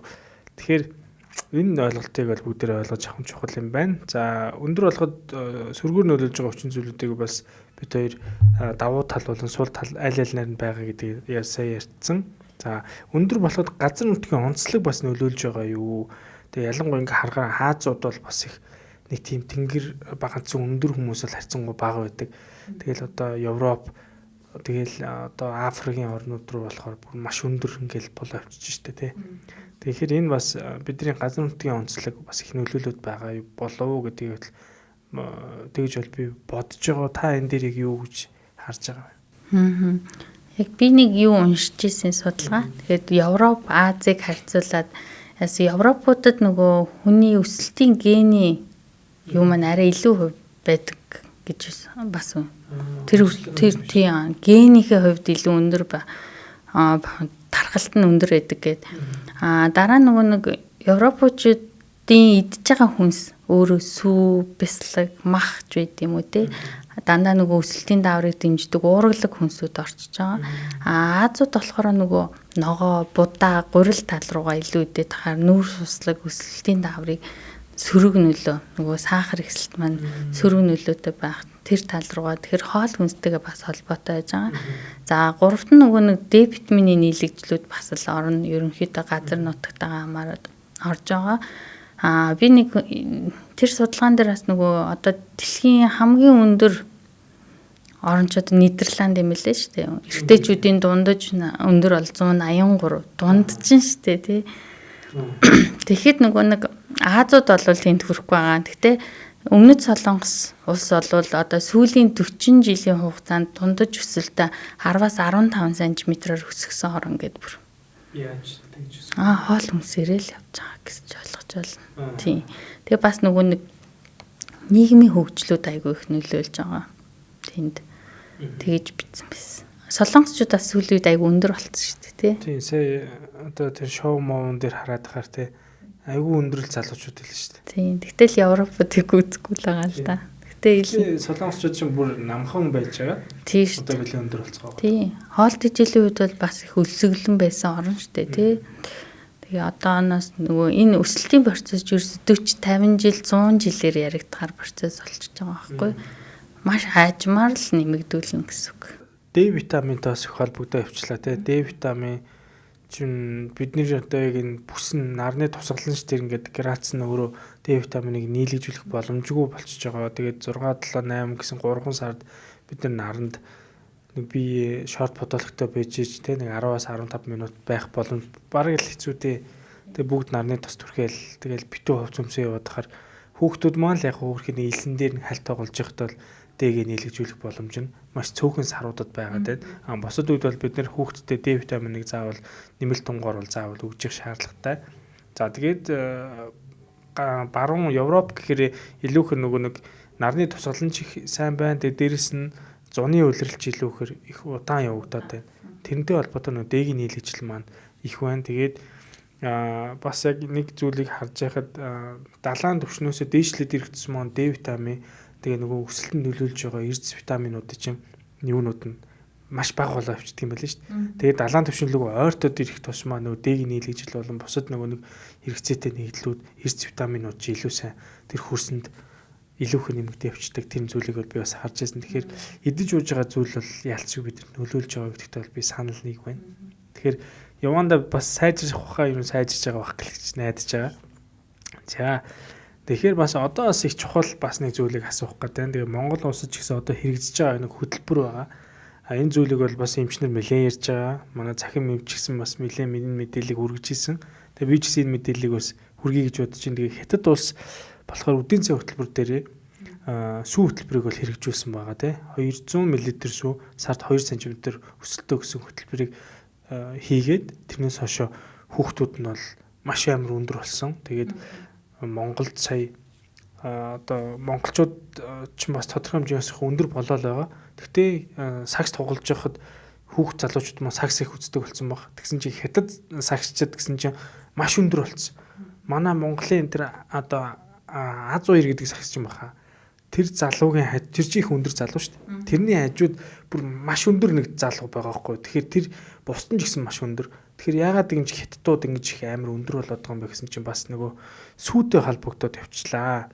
Тэгвэл энэ сүү ерөөхдөө өндөрт бас нөлөөлөд байгаа юу гэдгийг би асуумаар байна л да. Өнөөдөр бас манай дэмжин ажиллагчаар энэ Апо компани сайн D витаминтай юм сүү самтарч ажиллаж байгаа. Тэгээд хүүхдүүд ч гэсэн одооноос өдийн цай хөтөлбөрт нэг юм сүү өгдөг болцсон байгаа. Тэгээ энэ ер нь сүү өөрөө өндөр болоход яаж нөлөөлөд байгаа юм бэ гэдгийг та бас хэлж өгөөч. Сүү гэхээр нөгөө үнэний сүүнд инсулин төсөлтийн фактор их байждаг. Нөгөө өсөлтийн дааврын маань идэхгүй хэлбэрээс идэвхтэй хэлбэр шилжүүлж байгаа гол илэгнээс нийлэгдэж байгаа нэмэлт маань гэсэн үг юм. Тэгэхээр энэ маань хамгийн их агуулгадаг нь үнэний сүү, бяцлаг, тараг, дараа нь үхрийн маханд байж идэг.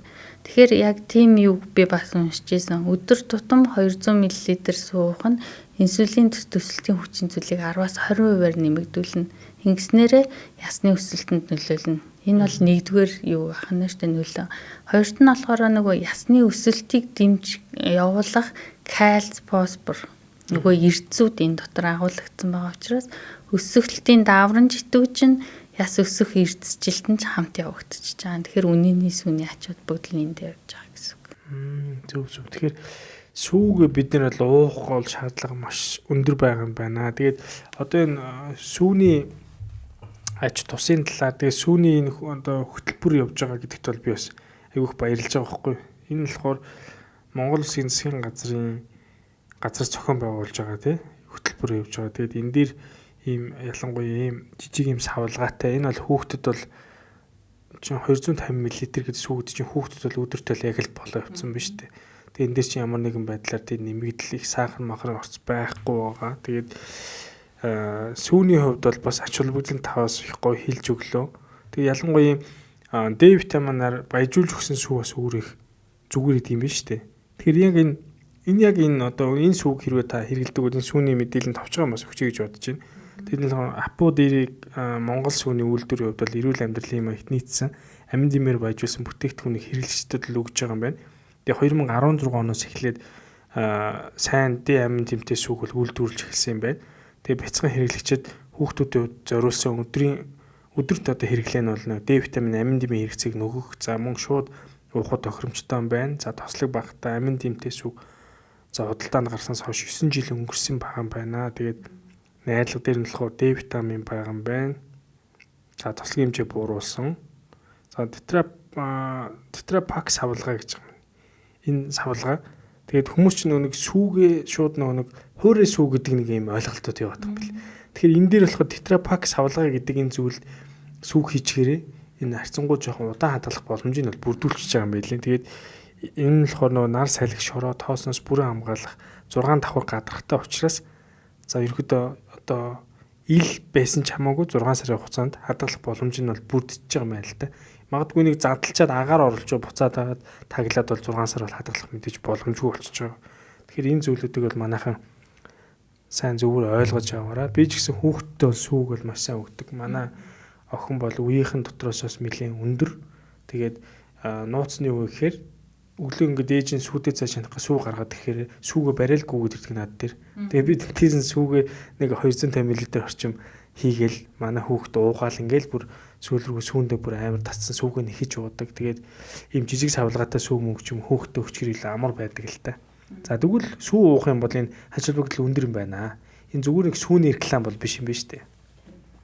Сүүн дээр бас нэг нөгөө цаг орой уул илүү сайн. Яг өсөлт тал руугаа гэвэл яг л унтахаар ялгарч байгаа өсөлтийн дааврыг идэвхтэй хэлбэрч шилжүүлэх тэр юм энэ дотор байгаа штэ тий. Тэгээ яс шүн унтчихтай илүү өсч идэг учраас кальц, D амин дэмүүд нь бас байгаа учраас оройдоо илүү өсөлт талаа гэвэл өглөө өдөр бол бусд үед бол ууж болно гэсэн. За ойлголт зөвл орой бас үживэл зүгээр юм байна. Нийт сонсвол манай хүүхд орой нэхэл хэлэхэндээ. За дэлгэцийн хэрэглээ гэдэг зүйлийг бас ярих нь зөв баг. Дэлгэцийн хэрэглээ сүүлийн орчин үед их байгаа учраас энэ бас өсөлтөд ер нь тодорхой хэмжээгээр нөлөөлөх боломжтой юу? Дэлгэцийн хэрэглээ гэхээр нөгөө цэнхэр туяагаа яригдана. Тэр харааны мэдрэлээс зочроод мэдрэлийн эсүүдийн сэрэмтгий байдлыг үүсгэж байгаа. Бас нөгөө мелатонин гэдэг нойр сулах дааврыг байхгүй болгочихж байгаа. Энэ даавар маань өөрөө нөгөө өсөлтийн даавартай зэрэгцэж ялгардаг гэж түрүүлсэн те. Хэрвээ ингээд дэлгэц үдсэн тохиолдолд мелатонин даавар буураад эргэж буцаж хэвийн орох процесс 2 цаг гэж. Тэгэхээр бараг 8 цагаас хойш үдэхгүй байх хэрэгтэй болж ирж байна. Тийм биш. Тэгжиж 10 цагт нойр нүрх юм биш. Тийм. Тэгжиж нөгөө өсөлтийн процесс явагдана гэсэн үг юм.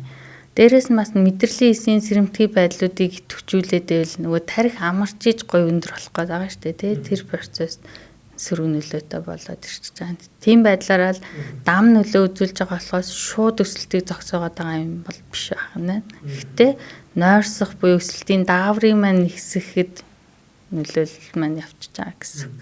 Тарих амархгүй байна гэдэг чинь нөгөө нэг гол 3 дааврын нэлийн гол чухал даавар нь тархины өнчин тархинаас ялгараад байгаа шүү дээ. Тийм 3 дааврын ерөөсөө төв удирдлага бүгдээр юм дээр байгаа. Өнчин тархин дээр бамбаа идэвхжүүлэгч даавар, бэлгийн даавруудыг идэвхжүүлэгч дааврууд бүгдээрээ өнчин тархи дээр байдаг. Өсөлтөд нөлөөлж байгаа 3 даавар нь болохоор нэг нь өсөлтийн даавар юм байна. Бамбаа булчиргаан даавар. Бамбаа булчиргаан идэвхжүүлэгч буюу TSH даавар. Тийм үгээд TSH нь болохоор өнчин тархин дээр байгаа. Т4 Т3. T3 бамбаагаас ялгарч байгаа. Даавар нь өсөлтөнд нөлөөлж байгаа.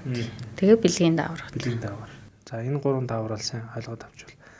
Зөндөө дааврууд байгаа. Инсулин хүртэл нөлөөлж байгаа шүү дээ. Инсулин маань нөлөөлж иж инсулин төсөлтийн хүчин зүйлсийг гаргаж байгаа гэсэн үг байна. Тэгээд гол нөгөө том нөлөө үзүүлж байгаа дааврууд маань энэ 3 байна. 2000 оноос хойш хүүхдүүд ингээ хараад тахаар илүү их өндөр болчихжээ. Ер нь тэнгэр багантчихжээ. Одоо дүү мөгөө авах гээд сургууль руу орохоор тэр дунд бол би бол живэл алга болчихж байгаа. Маш өндөр залуучууд л тэрнгээр л одоо загвар ертөнцөд л яваад байгаа байхгүй. Тэгэхээр 1900-аад он буюу бидний үеийнхнаас эхлээд яг бидний үеийнхнээс эхлээд яг өндөр болох нь харьцангуй жоохон нэмэгдсэн юм шиг харагдаад байна. 2000 оноос хойш ингээ харахаар бүр ээлт маш өндөр болсон. Танаа хүүчин одоо 16 настай юм ба шүү дээ. Тэгээ одоо маш өндөр юм шүү дээ. 181 гэдэг чинь маш өндөр залуу байна. Тэгээд цаашгаа хит хүрхийг бол мэдэхгүй. Тэгвэл энэ сүүлийн үеийн хүүхдүүдийн өндөр өсөлт ингэж их явагдаад байгаа нь ер нь юу илүүхээр нөлөөсөн юм болоо? Энд нөгөө эрдэс витаминууд нөлөөлж байгаа. Нэмэлт юмнууд, хоол тэжээлийн байдал арай л биднийг бодвол баялаг хүнсийг хэрэгжилж байгаа шүү дээ тий. Бидний үед бараг D витамин гэж уулгадаг байсан. Одоо бараг төрөөл бараг D витаминээ уулгаад эхэлчихэж байгаа шүү дээ тий. Энэ процесс бас нөлөөлж байгаа. Сүүний хэрэглээ байна. За тэгээд хөдөлгөөнд дасгал хөдөлгөөний хүүхдүүд маань маш сайн хийдэг болчиж баг. Гэлтгүүл бараг уншиж сураал бараг спорт руу орж байгаа хүүхдүүд бас зөндөө байгаа шүү дээ тий. Тиймэрхүү нөлөөллүүд бас нөгөө орчин нөхцөл. Нөгөө хатуу хөтөө ингээл гадаа мал дээр ч гэдэм үү те тиймэрхүү биш. Орон сууцнд ингээл хотчоод их тусан бас өсөлт юм юунууд нэмэгдэж байгаа. Хотын 10 дугаар анги, 9 дугаар ангийнх нь маш өндөр. Тэгээ би өдөө очиод 12 дугаар ангийнх нь сургуульд орж үзсэн чинь дандаа 7-8 дугаар ангийн хүүхдүүд гэж би бүр хотод бол хармаар тийм хүүхдүүд ороод ирсэн байхгүй. Тэгээ та нар 12 дугаар анги мөн үгүй би бүр асуусан чинь мөн гэж байгаа. Тэгсэн хэрнээ яг ингээд юм харахаар маасаараа ер нь жоохон намхан байх. Энэ бас яг нөгөө идэж ууж байгаа хүнсний одоо зүйлүүд ч гэдэг юм уу нөгөө нэг витамин энэ одоо насууд энэ зүйлүүдийг бол харьцангуй авахын зүйлүүд бага байгаад идэх юм болов. Тэр зүйлүүд илүү байдаг байх хэлж би. Тэгээ бас нөгөө нэг хийж байгаа юу байгаа шүү дээ. Ажлууд жоохон хүчний ажлууд хийгээд байгаа тий. Тэрэн дээр ярихад нөгөө нэг одоо хүний өндрийн 50% хүлэн дагаад байгаа. Дунд ч юм уу шилбэний яс энэ хамгийн их өсдөг яснууд ахна шүү дээ. Өндрийн 50%-ийг шийдэх яснууд. Тэгэхээр энэ дээр би нөгөө спортын хүүхдүүдэд юу хэлдэг вэ гэхээр энэ хоёр булчин айгүй сул байх хэвээр. Сул байвал илүү сайн өсөх, доторх яс урах процесс явах. Тэгэхгүй нөгөө өсөлтийг яс сунах гэдэг гадна талаас булчин ингээ бариад батараад те айгүй юм махлаг нөгөө ярьдаг түрүү яргаа махтай тийм хүүхдүүд маань өсөлт арай удаашрдаг байх чинь. Тэгэхээр нөгөө хийж байгаа ажилтайгаа холбоотой тэд нэр илүү юм булчинлаг болох гэдэг. Тэгэхээр тэр бэлтгэлийн дараа жишээ спортын бол дандаа сонголт хийж байгаа шүү дээ тий. тэрийг маш сайн их өстой хүүхдүүд айгу дутуу идэх штэ тий хөрөхгүй болгоно за гэж баг багшийг харж байхад нь яваачаал болох чинь тэр чин 2 цаг гүйж хараагаад булчин идэвхтэй ажилласны дараа суллаад өсөх процессыг дэмжиж өгж явах хэрэгтэй ахна тий. Би чи яг 4-р ангиас эхлээд 7-р өнгөртлөө жуудагаар хичээлсэн байхгүй. Дандаа үүрдэг юм хийдэг. Сакс хөлөлж өсрээд байгаа шүү дээ. Тэ? Тэгсэн чи би тэнд зүгээр өдөржингөө ажил хийж яагаад ирж байгаа байхгүй. Тэгээ яг таны сая хэлдгэр нэг багшийг харахаараа нэг ингэчээл тэгэл сонголтаа хийхээс салхураал гэртээ хараал ахаал бас хөдөө орон нутагт байсан юм чинь ажил нь тодорхой хэмжээний бас хүнд хүчээр ажил болоо явцдаг. Тэгвэл яг л энэ зүйл надад бол нөлөөсөн байна. Эсэлтэн нас нөгөө спортын төрлүүд аягүй чухал байгаа шүү дээ. Ийм ойрын зан гүйлттэй, дээшээ өсөрдөг, тэмүүлдэг, тиймэрхүү хөдөлгөөнтэй буюу сакс хөлөөлөд тамирчдыг харахад хүртэл дандаа өндөр байгаа. Гэтэл ийм нөгөө атлетик удаан хугацаанд энэ хоёр булчин илүү хөгжүүлдэг, хөлийн булчингуудыг илүү хөгжүүлдэг спортууд маань арай нэг намхан болчих гээд байдаг. Тийм талууд ажиглагддаг. Одоо би спортоо анханаас л буруу сонгосон байгаа. Яг эд өсдөг үе дээр би одоо хүүхдээ бодож байгаа. Эд өсдөг үе дээр нийцэж жуудаа муудаа ч юм нэг юм хүнд хүчээр юм спортоор яг жуудаа ч угаасаа тийм штэ. Яг энэ шилб гоё яг нүгзгний булчингууд тэгээд нурууны булчин яг энэ өсөлтөнд илүүсгэр таны хэлдгэрнээ сул байх хэвээр булчингууд чинь дандаа нэг ачаал байгаад болохоор одоо жуудагийн тамирчин гэхэр нэг амар өндөр тамирчин бол санаанд орж ирэхгүй штэ. Харин тэгдэг гэсэн. Манай дээр үзүүлдэг хүүхдүүд бас тэгээд идэв. За тэгэхээр ээж аавууд маш яг үнэхээр хүүхд чинь жуудагийн тамирчин ч юм үнэхээр тийм шүтдэг бол байж болно шүү дээ. Тийм. Гол нөгөө сунгалт гэдэг имийг л айгүй сайн хийчих хэрэгтэй. Тэрнээс энэ спортоор огт хичээлж болохгүй гэсэн юм. Хийж болно, араас нь хийх сунгалт булчин суллах нөгөө дэмжих асуудлууд хангалттай байвал тухайн спорттой зөндөө гоё өндөр болох боломжтой шүү дээ. Бөөр өвдөж ууц нуруугаар чилж өвдөхөд. Шээс ойр ойрхон хурж, шээсний өнгө үнэр өөрчлөгдөхөд. Нүд зөвхөр сэлхэрч хавгнахад. Бөөрийн өрөвсөлт өвчин цистит. Бөөр давсагны чулуужих эмгэгийн эмчилгээнд цистоныг зөвлөж байна. Цистон нь бөөр давсагны өрөвслийг дарж өвдөлт намдаана. Шээсхэн хавнг бууруулна. Бөөрөө бүнжитэл бөөцөл. Цистон. Эмийн завраас гач нөлөө хориглох заалтыг уншиж эмч эмзүүчээс асууно.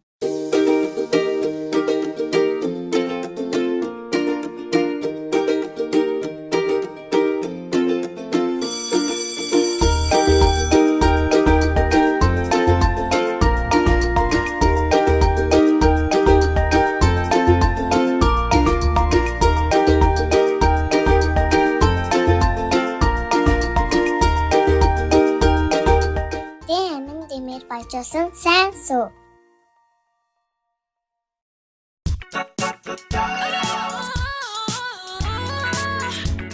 Эрт хүчтэй эрүүл амьдрах бидний сонголт.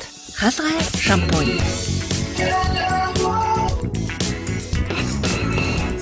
Дөрвөн төрлийн хаалгай шампунийг үснийхээ онцлог тохируулан бид хэрэглэдэг. Эрүүлэр үсээ хайрлая. 100% байгалийн гаралтай аяг таваг угаагч хөөс доктор Уна өөх тосыг хоромхон зорт задалж сав суулгыг гялалзуулна. 3 дахин химнэлттэй мөн олон төрлийн нэм бактерийн эсрэг үйлчилгээтэй учраас хүүхдийн угаж, жимс, хүнсний ногоо зэргийг угаахад тохиромжтой. Өнгө үнэр оруулагчгүй байгаль дээлтэй доктор Уна аяг угаагч хөөсийг хэрэглэж гэр бүлээ болон их дэлхийгээ хайрлаарай. Одоо хүүхдүүдийг ингэдэж штэ ингээд баг байхад шилб өвдөөтэй ингээл яс өвдөөтэй ингээл тэнгүүд чи өндөр болох ч байгаа юм байна гэж хэлээд идэг. Ер нь өндөр болох ч гинэ гэдгийг мэдих тийм шинж тэмдэг ерөнхийдөө харахад нэг мэдэгддэг үү танд. За энэ ер нь их өндөр болох юм байна да. Эсвэл нэг ийм шинж тэмдэг илрээд байвал за энэ ер нь өндөр болох юм шиг байна да гэдэг чи гэдэг юм. Ийм зүйл мэдих боломж ер нь байгаа юу? Яг тэрийг бол мэдэх боломжгүй. Яг нөгөө хөл өвдөж ийн гэдэг хүүхдүүд их ярьдаг штэ тий. Тэр маань нөгөө нэг өндрийн өвдөлт гэж яриад байгаа. Тэгэхээр тэр нөгөө чөмөгт яснууд маань маш эрчимтэйгээр сунаад буюу өндөр болоод ясны ургалтууд явхад кальц Д-ийн юу дутагдсантай холбоотой ачаал авсны дараа буюу өдөржингөө гадаа тоглох ч юм уу гүйж хараасны дараа оройдоо илүү өвддөг. Нөгөө энэ өндрийн өвдөлтийн маань үе мөчний өвдөлтөөс ялгах хэрэгтэй. Тэр маань гол юм нэг орой ачааллын дараа өвддөг. Өглөөс эрэхт нөгөөх маань зүгээр болчдөг. Дандаа ерөнхийдөө шилб шагаан ясан дээр илүүтэй тохиолдоод байдаг. Тэгээ насны хувьд ерөөсө 3-аас 13 нас бас бэлгийн божилтын үед байж болно. Нөгөө жоохон нэг 4-5 та хүүхдүүд хөл өвдөд байна гэж бариад үг гэж ээж авгаа орой тэгдэг. Тэр маань өндрийн өвдөлт байх боломжтой ханаа. Хэрвээ үе хавдаал 2 хөлн зэрэг өвдөөд ч юм уу те тэр өвдөлт өглөө босоод ч гэсэн ингээ зүгээр байхгүй байгаад энэ мал өөр эмгэг асуудал болж ирнэ. Тэгэхээр яг энийг яг 100% кальцийн дутагдaltaыг нотолцсон юм байхгүй ч гэсэн олон улсад нөгөө хийсэн судалгаанууд байдаг юм байна лээ. Дэ кальцийн нэмээд хөрийн зовир багасчих жишээний тиймэрхүү судалгаанууд айгүй их байдаг. Тэгэхээр өндрийн өвдөлт гэж тэрийг яриад байгаа. Зөв. Одоо энэ дээр ч гэсэн би яг өмнөх дугаар дээр цусны одгэрл өгчтэй дугаар хийжсэн. Энэ дээр бас гемопил гэдэг энэ хүнд өвчин өөрөө яг энэ цус алдах юм гэжтэй тий. Тэгэхээр ялангуяа тэр үе таны сайн хэлдгээр үе хавдаж өвдөд байгаа бол манай хөлт өндөр болох нь гэдэг ойлголт бол биш шүү дээ. Тэгж гемопил гэдэг цусны хүнд өвчин байх магадлал өндөр. Гэхдээ энийг маш сайн хянуулаад байх юм бол аюулгүй юм байл л дээ. За. Тэр өндөр болох үеийн одоо шинж тэмдгүүдийг бас эмч хэлж өглөө тэрийг маш сайн ойлгож аваарай. Яг өсөлтийнхээ үеүүдэд тэгээд бас яг ямар цаг хугацаанд гэдэг нь чухал юм байна. Түүнээс байнга өвдөд байхад нөгөө чи өндөр болж байгаа гэдээ бас хайж болохгүй байна тий. Ажиглаад бүр зовир нэмэгдээд ч юм уу байвал заашгүй эмчд үзүүлнэ гэсэн. Бид нарыг жоохон багтал өвдөд л байдаг гэсэн шин. Тэгэл ингээл хөлөө нуглаад унтаад л байдаг. Тэгэл өглөөс ирэхэд зүгээр болсон байдаг тий. Тэгэхэд нэг дебет болгохаал кальц өгсөн бол зүгээр байх юм тий. Намтчдын хүүхдүүд их ерөнхийдөө яг л ачааллын дараа өдөржингөө гадаа тоглолцсон ч юм уу ингээл арай нэг ачаал авахар шүн өвдлөө гэдэл байх жишээ нэ. За өндөр болохыг хүсэж байгаа хүмүүс байлаа. За дотоод жүрлийн эмчтэр очих юм байна. За магадгүй тань дээр би нэг хүүхдэд агуулаад тань дээр авчирд үзүүлъя гэж бодож байна. Тэгж бодлоо гэж бодоход өндөр болох хэсгийг нь ерөөхдөө энэ хүүхд ер нь хэр өндөр болох юм бэ гэдэг юм уу? Эсвэл ер нь өндөр болохын зүйлүүдийг тань дээр үзүүлэх гээд ирэхэд та ер нь ямар шинжилгээ, ямар үзлэгийг ерөөхдөө тэр хүн дээр хүүхд дээр ер нь хийх юм бэ? Ер нь ямар онцлогооны аргууд байд юм бэ? Ерөнхийдөө өсөлт гэвэл мэдээж өндөр жингээ үзэн энэ хүүхдийн өндөр жин насандаа таарч гинөө гэдэг чухал. Хоцрогдол үүссэн бол хизээнээс үүссэн хоцрогдлын шалтгаан нөгөө дааврын гаралтайгууд байж болдог. Бамбайн дааврын гаралтай бол хоцрогдол нэлээд байх нь шүү дээ. Дээрээс нь бамбай дааврын дутагдлын шинжүүдийг хавсарч явагдах жишээ нь. За хүүхдүүд нөгөө шүтлэлт бас харна, бэлгийн божилтуудыг харна. За шинжилгээ гэвэл за шаардлагатай бол бамбайн даавар эрдэс энтрээ үзэн, цусандаа үзэн. Шаардлагатай тохиолдол хоцрогдол өндөр байвал нөгөө өсөлтийн ясны нас гэдэг юмыг тодорхойлно. Энэ хүүхдийн пассворт ясны нас нь пассвортын настайгаа таарж гинүү гэдгийг үзэх нь. Тэр яаж үздэг юм бол 100 гарын сарууны эрдэнэтгийн зургаар үздэг. Тэгэхээр ийм настай хүүхэд ийм байх ёстой гэсэн атлас байдаг байна шүү дээ тий. Тэгэхээр пассвортынхаа наснаас залуу байвал тэр хүүхэд намхан байх боломжтой байна шүү дээ тий. 10 та мөртлөө бие махбод 8 та байвал 10 наснаас 7-8 санж намхан байх ч юм уу тийм тохиолдлууд байж болно гэсэн үг. Тэгэхээр тийм тохиолдолд бол энэ хүүхд маань хоцроод ч гэсэн өндөр болох боломжтой. Гэхдээ аль болох нэг хоцрогдлыг хөгжил явж ивэл сайн тийм шинжилгээнүүд пассвортын нас нь ясны настайгаа таарчаад намхан байвал энэ хүүхд ялчгүй намхан болох гэдэг байгаа байхгүй юу? Тэр нь яг юм тогтмол юм томьёолууд байгаа юм байна. Одоо 15 настай хүүхэд гэхэд ийм байх ёстой гэд эрдэнэтгэнээр хараад ийм атлас байх нь шүү дээ. Эрдэнэтгээний эмчнэр уншдаг ийм атлас ахна. Тэгээд тэр хүүхэд 15 та мөртлөө 13 та хүүхдийн гарын зураг шиг байвж ивэл энэ бол наснаасаа залуу гэж үздэг шүү дээ. Тэр бие махбод нь өөрөөсөө нөгөө залуу гэж ойлгож байна. Тэгэнгүүтээ яг нэг юм танаасаа хэлсэн шүү дээ нэг юм. Тэр нөгөө гарынх нь зүүн гарынх нь гэсэн үү? Зүүн гарынх нь одоо энэ зөвхөн сарууных юм. Энийг үзсэн чинь яг нөгөө нэг одоо 10 настай хүүхдтэй л гэж бодоход 10 настайгаа яг адилхан сарууны адилхан том байсан ирнэ. Биеийн жижигхэн байх юм бол угаасаа л намхан болох гээд байна. Тийм тохиолдолд ер нь ямар арга хэмжээ зөвлөгөөнүүд өгөх юм бэ? Нөгөө эсрэлтийг дэмжих юмнууд айгүй сайн л хийх ёстой. Тэр магадгүй ээж аав нь намхан байгаад байна уу? Эсвэл энэ нөгөө ясны нас ч өөрөө пассвортын наснаас төрүүлж явцдаг бас бүх тохиолдлууд байна шүү дээ. Нөгөө бэлгийн божилд хэрт эхлээд 10 настай мөртлөө 13 та хүүхчиг явж авах тохиолдлууд бас байдаг. Тэгэхээр энэ маань бас өсөлтийг онцлоход бас чухал нэг шинжилгээ авах нь. Онцлого болж байна. Өсөлт бол ерөөдөө удамшиг хандлага бол угаасаа маш өндөр байгаа юм байна те. Тэгэхээр 80%-ийг ээж авах бүрдүүлж байгаа шүү дээ. Тэгээ 20% дээр нь л ажиллах нь шүү дээ. Тий 20% л ажиллах.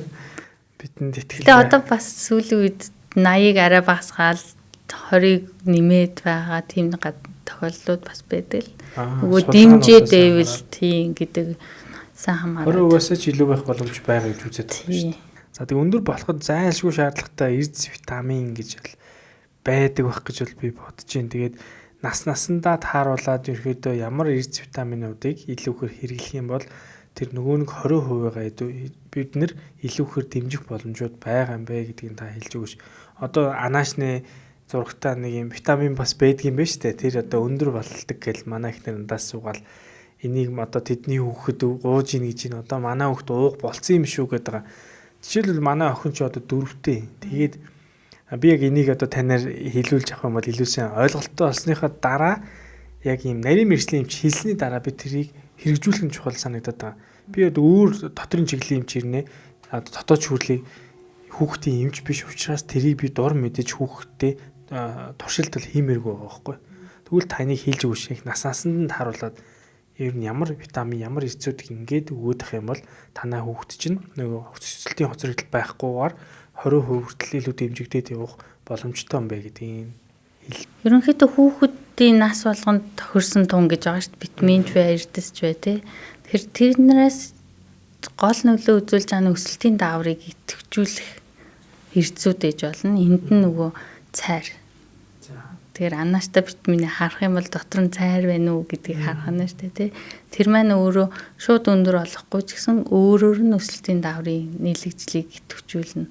Идэвхжүүлээд өгөхөд унтах хэрэгтэй байх нь шүү дээ тий. Тэгэхээр өдрөн цайр ууж оройн унтахгүй бол хэрэггүй болчих шүү дээ. Ер нь бол тий.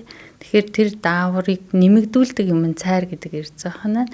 За даавар ялгараад идэвхтэй хэлбэр дээрээ яс ургахад кальц, фосфор, Д хэрэгтэй болчихж байгаа. Тэгэхээр ясны ургалтыг дэмждэг юмнууд нь кальц, фосфор, Д3 болоо явчихна. Мэдрэлийн талыг дэмжихийн тулд Б-ийн төрлийн витамин хэрэгтэй гэл одоо бүх витаминууд л өөр гэсэн үүрэгтэй. Зохистой тунгаар л хэрэгжилж явах хэрэгтэй. Би кальцийн хувьд ингээд ярьдیں۔ Нөгөө бэлгийн божилт үед сард бараг 1 см өсөх боломжтой байгаа шүү дээ тий. Жилдээ 10 санж гэдэг чинь 0.8 санж сар болгон сайн хүүхдүүд бол 12 санж өсчдөг байна шүү дээ тий. Тэгэхээр тэр үед илүү кальцийг ууж авах хэрэгтэй. Тэгвэл бид аав ээж нар маань яадаг вэхээр нөгөө 3 нас хүртэл сургуульд ортол ингээл дэгийг өдөр болгон өгж жоод бэлгийн божилт үед өсвөр наснд уугаараа гэж хайчдаг жишээ нь. Тэгэхээр тэр үед илүү кальц дэгээ ууж ивэл танаа хүүхд илүү дутагдalgүйгээр ясны өсөлт эрчимтэй өндөр болох болно. Гэтэл гин тухай ороод 16 таа болоод өсөлт нь ерөөсө огцон өсөж байгаа л 1 см орохоор харааны талбай хараанд ерөөсө мэддэг болчих. Манай хүүхд өсгөө болчлоо гэж бод ирдэг байхгүй. Тэгэхээр л бүр 1000 мг, 1500 мг-аар кальц уулгаад байдаг. Яс ганцхан жилдээ 1-2 см өсөхөд тэр их хэмжээний кальц бас хэрэгтэй юугүй юу тий. Сар болгон өсөж байгаа үед гэхдээ зохирсон тунгаар байх хэрэгтэй. Өндөр тунгаар кальц бол бас аюултай штэ тий болохгүй. Хинтэн хожил үсэх ч юм уу тий.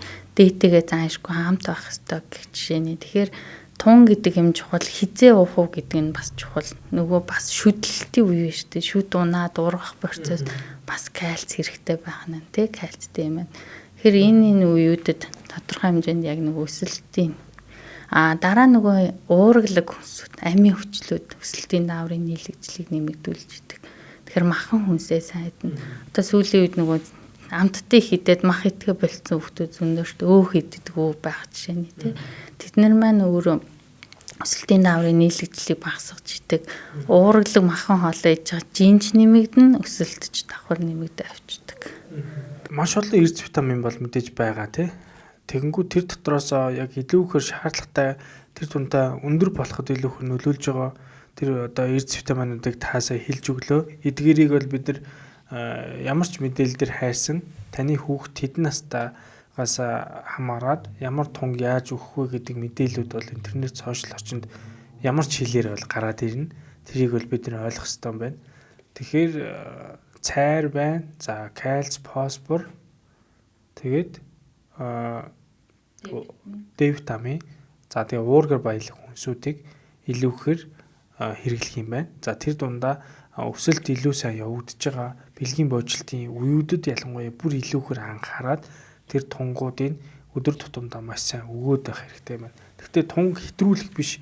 Яг тааруулаад насанд нь таарсан зүйлүүдийг өгөх. Тэгээд магадгүй шинжилгээ өгөх шаардлагатай шинжилгээ өгөөд тэндээ таарсан зөвлөгөөг эмчээс аваад хэрэглээд явах ёстой байна. Витамин энэ эрдэс витаминыг хэрэглэсэн ч гэсэн оройн нь унтах цагтаа унтахгүй бол энэ бол эргээд бас тэр өсөлтийн дааварт нөлөөлөх энэ зүйлүүд нь бас харцангуй буур хандлага байгаа гэдгийг л таас хэллээ шүү дээ. За тэгэхээр өнөөдрийн зөвлөгөөг сонссон хүмүүс хүүхдээ хэрхэн өндөр болох тал дээр бол тодорхой хэмжээний эмэг цэгцтэй энэ ойлголтыг бол авсан баг. За тэгээд та ерөнхийдөө төгсгөлд нь эцэг эхчүүдэд яг юу гэж зөвлөмөр вэ? За яг үзэж байгаа өсвөр насны хүүхдүүдэд ч гэсэн яг одоо ийм л байх хэрэгтэй шүү гэдэг энэ зөвлөгөөг та ерөнхийдөө яг энэ төгсгөлд нь бас хэлж өгөөч. Тэгээ хоёлаа яриагаад дуусгая. Хамгийн энгийн арга бол гэрээхийн хан дээр хэмжих штэ тий. Гэрээхийн хан дээр хэмжээд түрүүний миний хэлсэн тогтмол тоонуудаар өмнөх зурснаасаа танаа хүүхэд дээш ахиж гин үл гэдэг чухал.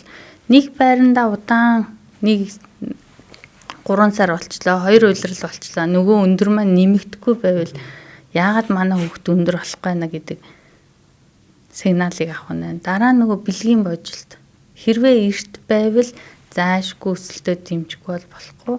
Тэгээд өсөлтийн талаар ярих бол аль болох эрт байх тусмаа сайн байх нь шүү дээ. Аль болох эрт байх тусмаа сайн танаа хүүхэд тогтмол өсөж явах нь чухал ээж идэг. Тэгэхээр нөгөө хүүхдийнхээ өндөр хідэн санж байх нь хамаагүй.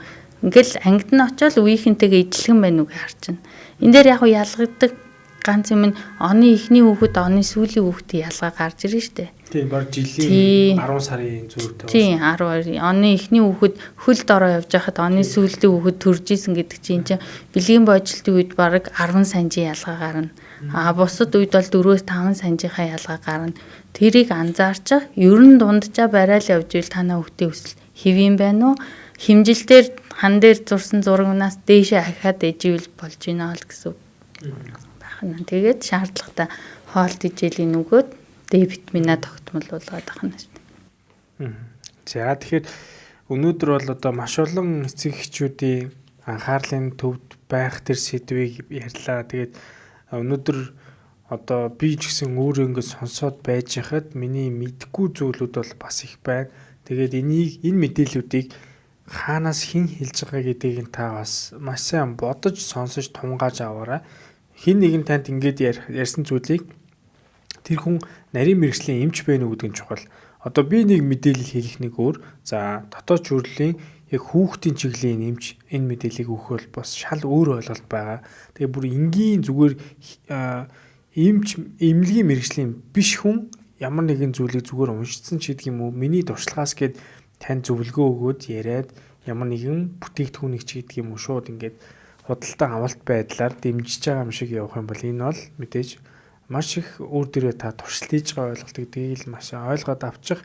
Тэгээд өнөөдрийн дугаар бол маш олон одоо ээж аав нарт зөв ойлголтыг бол өгж байгаа бах. Тэгээд хүүхдээ мэдээж үеийнхнээс өндөр өсөглөн ерөөхдөө яг үеийнхнийхээ дунд ямар нэг юм ялгаа байхгүйгээр байлгахыг бол бүгдээ л хүсэж байгаа. Сүүлийн хүүхдүүд бол мэдээж маш өндөр өсөглөн болсон.